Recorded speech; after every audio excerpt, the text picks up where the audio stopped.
మాల్యాల వద్ద హంద్రీనేవా సుజల స్రవంతి ఎత్తిపోతల పథకం నుంచి 3 పంపుల ద్వారా నీరు విడుదల చేశారు. మాల్యాల పంపింగ్ స్టేషన్ దగ్గర సీఎం చంద్రబాబు పూజలు నిర్వహించి అనంతరం స్విచ్ ఆన్ చేసి హంద్రీనేవా కాలువలకు నీరు విడుదల చేశారు.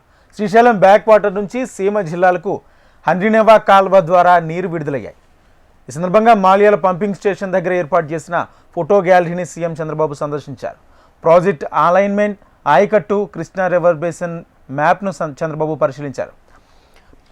పంపింగ్ స్టేషన్ వ్యూ పాయింట్ నుంచి నీటి విడుదలను చంద్రబాబు వీక్షించారు. సాగునీటి విషయంలో తెలంగాణతో గొడవపడే అవసరం లేదన్నారు ఏపీ సీఎం చంద్రబాబు.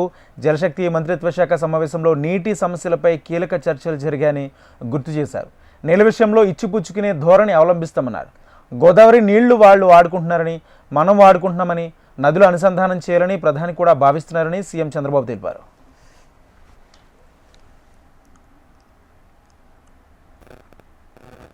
తెలంగాణ ఆంధ్ర కూడా కొట్టుకోవాల్సిన అవసరం లేదు, గొడవ పడవలసిన అవసరం లేదు. మనం కష్టపడదాం, ఇచ్చి పుచ్చుకునే ధోరణితో ముందుకు పోతాం. ఈ రోజు నీళ్లున్నాయి, 2 రాష్ట్రాలకు అవసరం. సముద్రం లేకపోయే నీళ్లు 2 రాష్ట్రాలు వాడుకుంటే ఇటు రాయలసీమ అటు తెలంగాణలో ఉండే మెట్ట ప్రాంతాలు బాగుపడే అవకాశం వస్తుంది.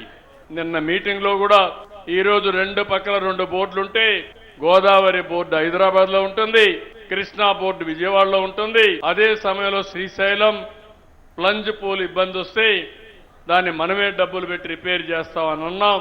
నీళ్లు కూడా ఎక్కడికక్కడ ఎవరు ఎన్ని వాడుకుంటున్నారో దానిపైన కూడా ఇప్పటికే 2 సార్లు మీటింగులు అయినాయి. ఆ 2 మీటింగుల్లో విభజన కంటే ముందు ఏ రాష్ట్రం ఎంత వాటర్ వాడుకుంటారో అంతవరకు ఎన్ బ్లాక్ గా వాడుకునే అవకాశం ఇచ్చారు. ఆ నీళ్లు ఆ విధంగా వాడుకుంటే ఎక్కడ మన నీళ్లు అవసరమో అక్కడికి తీసుకెళ్లి అక్కడ నీటి సమస్య లేకుండా చేసే బాధ్యత తీసుకుంటున్నాం. ఇలాంటి వాతావరణం నేను ఒకటే చెప్పాను, అవసరమైతే వాళ్ళు కూడా గోదావరి నీళ్లు వాడుకుంటారు, మనం కూడా వాడుకుంటాం. ఈ నదుల అనుసంధానం చేయమని ప్రధానమంత్రి గారు ఒక సంకల్పం చేశారు.